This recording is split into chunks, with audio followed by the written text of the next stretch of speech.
A Bíblia diz em Isaías capítulo 61, o Espírito do Senhor está sobre mim, porque Ele me ungiu para pregar as boas novas e enviou-me a restaurar os contritos de coração e a proclamar e a pregoar o ano aceitável do Senhor, o dia da vingança do nosso Deus, e consolar todos os tristes. Se eu sofro de rejeição, eu vou ter problema com a liderança. Por quê, pastor? Porque a igreja passa por escalas, a igreja cresce.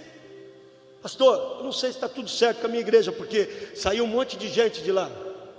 A igreja tem fases, diga comigo, fases. Ela cresce e depois vem a poda.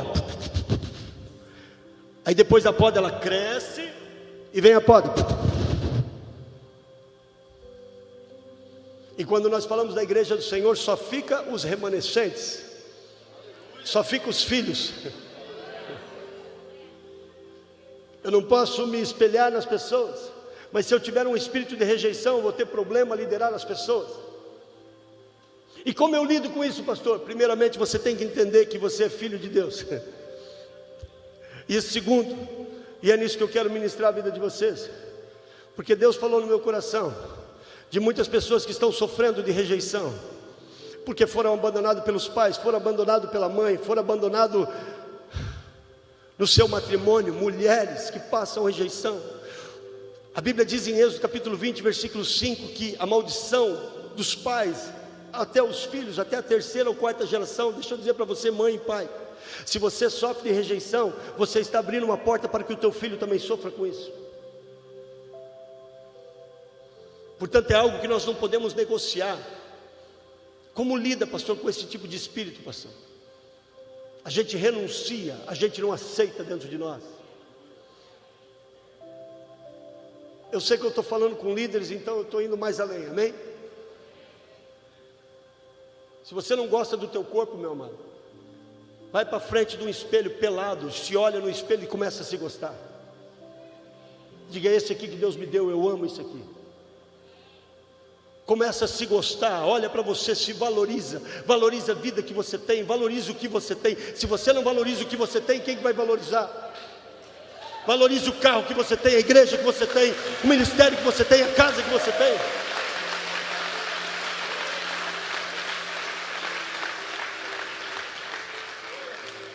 E se você dizer para mim, pastor, não tenho nada, então eu vou dizer para você, meu amado, valorize a geração que você foi escolhido para viver. Você é a última geração. Eu sempre dizia, eu gostaria de ter nascido nos tempos de Jesus. Imagina poder tocar nele, poder andar com ele, quem sabe ser escolhido para ser um dos discípulos dele. Mas os discípulos, aquela época, eles só puderam receber o Espírito Santo após Jesus enviar o Espírito Santo. Eu e você temos o Espírito Santo em todo o tempo conosco. O Deus dos céus anda dentro de nós, dentro de mim, dentro de você. Por isso há uma autoridade sobre a minha vida, há uma autoridade sobre a tua vida. Quando eu vou orar por uma pessoa endemoniada, eu já aviso, Senhor, eu tomo agora essa autoridade, me revisto da armadura e declaro no nome de Jesus, não vai manifestar. Diabo, tu vai sair dessa pessoa sem manifestar. Vergonha lá no inferno, aqui tu não manifesta não. E muitas vezes eu vou orar, as pessoas começam a espumar a boca, não manifesta, liberta. Uma vez eu fui orar para um camarada armado, tinha prometido que ia matar os vizinhos e estava armado, e o pai querendo chamar a polícia. Pastor, ele está 3 dias trancado e ele está falando que vai matar, e eu tenho que chamar a polícia, eu não posso fazer nada, porque ele está armado. E ele não recebe ninguém. E eu falei, me dá meia hora que eu estou aí. E quando eu cheguei na casa, ele não vai te receber, pastor. E eu não conhecia o jovem, conhecia os pais. Digo, bata lá e diga que o pastor Josh está aqui, quer falar com ele. E ele bateu, pastor Josh está aqui, quer falar com você. E o menino saiu para fora. Quem é pastor Josh? Eu falei, sou eu, vem conversar. E começou a conversar. E ele falou 55 minutos, eu falei 5 minutos e entreguei ao pai liberto. Porque o que está dentro de nós, quando você entra num lugar, você tem que entender o que entrou naquele lugar. Mas a questão nossa hoje é que nós não estamos crendo mais. Sabe por que nós não cremos? Porque o inimigo, a nossa razão é o inimigo da nossa fé. Nós queremos achar uma lógica para um milagre, não acha lógica para um milagre. Nós queremos achar uma lógica para um sobrenatural, não tem lógica. Não há uma lógica para entender o sobrenatural que está em mim e você. Não há uma lógica para explicar isso. Não tente entender isso dentro da tua razão, porque a Bíblia diz que para entender as coisas do Espírito, só no Espírito. E quanto mais conhecimento eu tiver e deixar que esses conhecimentos ultrapassem a revelação, mais eu vou estar proibido de entender o sobrenatural. E eu repito as palavras do apóstolo, faço delas minhas palavras também. Nada do que eu fiz até hoje eu tive dinheiro para fazer. Eu sempre entrei sem dinheiro e Deus daria provisão. Deus traz a provisão. No sobrenatural as coisas acontecem, porque nós temos que crer, melhor dizer, nós temos que saber que Ele está conosco. Por isso você não é um rejeitado, você não é uma rejeitada. O mundo vai te rejeitar, porque você é um escolhido de Deus. O teu querido pai, a tua querida mãe que te abandonou e que te rejeitou, ele fez isso porque ele não tinha Deus. Por isso eu quero que você nesse momento se coloque de pé, porque eu quero fazer a segunda ministração, e diga que eu quero perdoar essas pessoas que me rejeitaram. Perdoe as pessoas que te rejeitaram. Perdoe agora a família, situações, talvez seja de anos atrás, e isso causou uma rejeição. Pastor, nunca prosperei. Pastor, nunca consegui ganhar, as coisas não vão na minha mão. Muda isso hoje, porque colocaram um rótulo que você não consegue nada, colocaram um rótulo que você não pode nada, colocaram um rótulo que você é maldito, que as coisas não vão na tua mão. Mas só você hoje pode levantar e dizer assim: quer saber, eu arranco esse rótulo, eu arranco o rótulo de maldito, eu sou abençoado, eu arranco o rótulo. Pastor, é porque você é estudado, é porque você não tem nada a ver, a bênção de Deus não tem nada a ver com isso. Está comigo, amado? A bênção de Deus está sobre todo aquele que crê, todo aquele que sabe: eu sou filho de Deus, eu não sou um rejeitado. Eu tirei um advogado das ruas, um mendigo, advogado. Eu falei: pai, um advogado e um senhor maduro. Eu falei: um camarada inteligente. Mas a Bíblia diz que ele é pai da mentira. Ele conseguiu mentir para aquele advogado. O americano, ele tem um amor conosco hoje.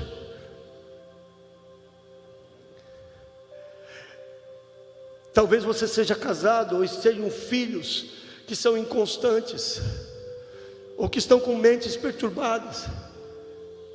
E o carro-chefe disso é perdão e rejeição. O pastor não me aceita, esse grupo não me aceita. Não, de hoje em diante você vai mudar isso,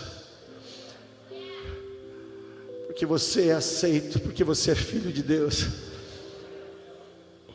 Se eu olhasse para isso, eu entro em lugares e eu fico pensando: Deus, como é que tu me colocou aqui? E eu fico olhando para as pessoas ao meu lado, só gente importante, eu lá no meio. Aí eu lembro assim: nossa, eu sou o menor aqui, eu sou o menor da tribo de Davi. Eu começo a me abaixar um pouquinho. Aí Jesus fala para mim assim: você é o meu filho.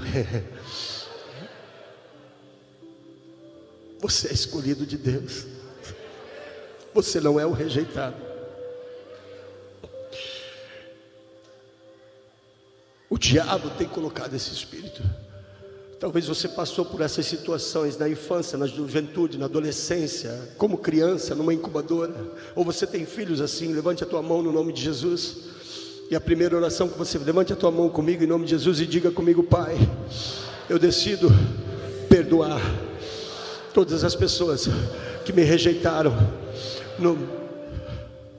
Como pastores e como líderes, diga: todas as pessoas que me rejeitaram no ministério, eu abracei, eu amei, eu dei tudo o que eu podia, E quando eles receberam, foram embora, eu perdoo eles. Eu te peço perdão pelas minhas falhas, Pai. Todo abandono, toda rejeição, todo espírito de rejeição, devido a abandonos, devido a situações, seja na minha infância, seja na barriga da minha mãe, seja na minha adolescência, na minha juventude, seja na minha vida, hoje eu fecho isso, em nome de Jesus. Espírito de rejeição, espírito de falta de perdão, fora da minha vida, fora da minha casa, fora da minha vida, fora da minha casa, fora da minha família, fora dos meus filhos, em nome de Jesus. Eu tenho autoridade como filho de Deus. Jesus me deu autoridade com o Espírito Santo. Hoje eu mando embora todo espírito de rejeição que me traz inconstância, que me traz instabilidade. Em nome de Jesus, cancelo, destruo, tiro de mim. Sou livre, sou aceito, sou uma nação santa, sou um povo eleito, sou um povo seleto de Deus. Hoje eu não sou rejeitado, eu sou escolhido. Para quê, pastor? Escolhido para vencer, escolhido para prosperar, escolhido para trazer a presença de Deus na terra, escolhido para adorar,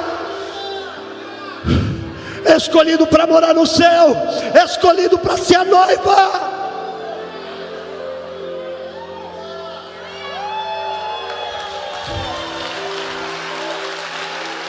Aleluia! Enquanto o irmão pode se assentar, enquanto o irmão coloca o slide do que eu quero passar para vocês, rápido. Enquanto ele coloca esse slide, eu falei ontem com os pastores que estavam presentes. Eu tinha tudo, irmãos, para dar errado, tudo para dar errado. Mas um dia Deus me deu um abraço. Só que eu tinha algo, eu tinha temor a Deus. Eu sempre tive temor a Deus. Houve um tempo da minha vida que eu saí da casa do Senhor, fiquei 8 anos fora da casa do Senhor. E quando eu vinha na igreja, eu sentava lá atrás, porque eu dizia assim: Deus não me quer na igreja. Então eu fui uma pessoa que carreguei esse espírito de rejeição. Eu dizia assim, eu já havia feito teologia, então eu dizia assim: Deus não me quer na igreja. Após conhecer tanta coisa, como que eu saio da igreja? Mas Deus me deu um pai espiritual. Deus me deu uma pessoa que acreditou em mim. E essa pessoa me abraçou. E eu havia entrado num descrédito ministerial, porque eu achava que não existia mais isso. E quando eu conheci o ministério do apóstolo, tantas coisas em mim foram curadas. E no meio de tanta simplicidade eu vi os maiores milagres da minha vida. Deus me deu uma esposa linda. Quem me olha e vê a minha esposa fala assim: Deus é Deus de milagre. Morena, do olho azul, pensa numa mulher bonita. E aí é óbvio, né? Através da esposa veio 2 filhos. Graças a Deus todos puxaram ela. Nos levou para a América. Nos deu esses 2 filhos lindos. Nos deu documento após estar na fila da deportação. Quando meu filho tinha 1 ano e 5 meses, Deus me mostrou 40 minutos antes, e eu entrei numa oração sem entender o que estava acontecendo, e 40 minutos depois encontraram meu filho Joshua na piscina, morto. Caiu na piscina. Eu vi algumas famílias que estavam ali presentes, e eles descuidaram por 1 minuto, e quando encontraram o menino, ele estava morto, boiando, cabeça para baixo na piscina. Por volta de 8 minutos mais ou menos, é o mínimo que se calcula que ele ficou na água. E quando eu peguei meu filho, eu peguei nos 2 bracinhos dele, ele estava com os lábios roxos no colo da moça que havia tirado. E a primeira coisa que eu vi é que a roupa dele toda estava molhada. Eu só tinha aquele filho, o David não havia nascido ainda. E eu lembro que eu peguei nos 2 bracinhos dele, levantei para cima e digo: Deus! E ele abriu os olhos e começou a chorar.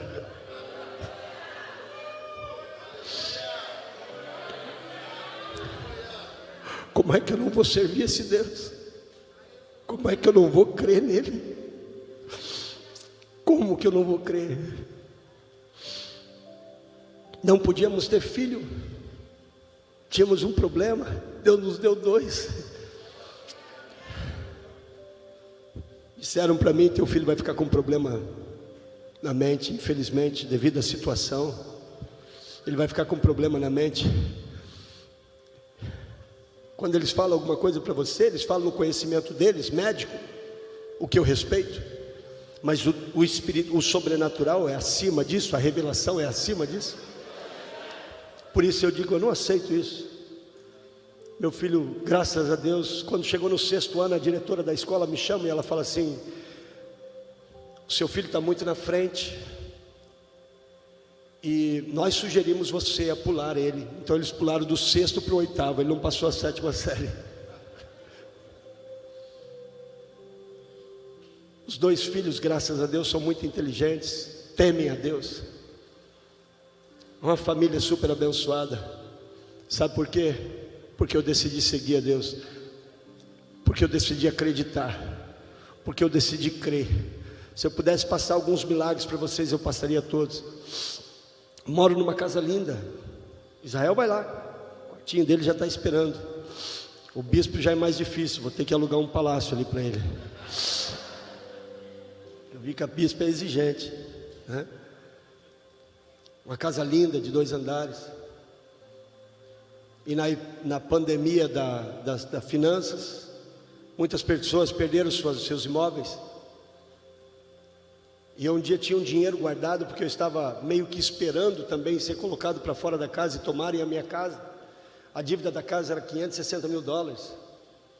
É uma casa muito boa, que estávamos pagando corretamente, até que chegou a crise nos Estados Unidos, vocês sabem disso. E eu peguei todo aquele dinheiro que eu tinha, que era o único dinheiro que eu tinha, e eu ofertei ele em massa, porque eu queria fazer um desafio à minha fé. Pá! E eu fiz 3 ofertas grandes na minha vida, na época da crise. E nessa crise eu fiz de novo. Fiz 3 ofertas, eu dei tudo, eu raspei o tacho. CAP de 2012, o apóstolo Brandon McLean estava ministrando. Não sei se é esse ano que vocês estavam lá. Ele levanta a mão e fala assim: eu declaro cancelamento de débito. E aquela palavra me chamou a atenção, e eu falei para minha esposa: amor, nós vamos fazer mais uma oferta hoje. E ela falou: da onde? Nós já demos tudo. Eu falei: agora vai do cartão, porque eu sou muito dadão. Eu já dei 14 carros e ando numa Mercedes, graças a Deus, porque Deus sempre suplei. Eu não estou falando para minha glória, não tome isso, por favor. Mercedes é um carro simples lá, né? Uma Mercedes você compra com $25 mil lá. Eu sei que aqui é muito caro, mas eu não me prendo a nada. E quando ele falou isso no sábado, eu tomei aquela palavra, recebi aquela palavra. E na segunda-feira, fazendo uma história longa, curta, o meu advogado me deixou saber que o banco havia cancelado a minha dívida.